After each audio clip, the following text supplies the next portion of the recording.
this loon, and we just kind of want to come see it. Some people think it's cool, and some people think it's a waste of money.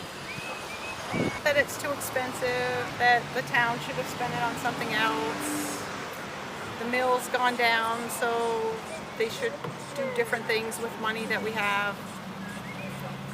They feel like it's going to block the lake, but it is kind of cool to come up and see it from coming into town. I think Camden has a lobster, Eastport has the Gorton fishermen. I think when people come, they like to gather around. I'm hopeful that people will come through and say, look, there's a giant loon, and then maybe they will stop, come back and spend some money.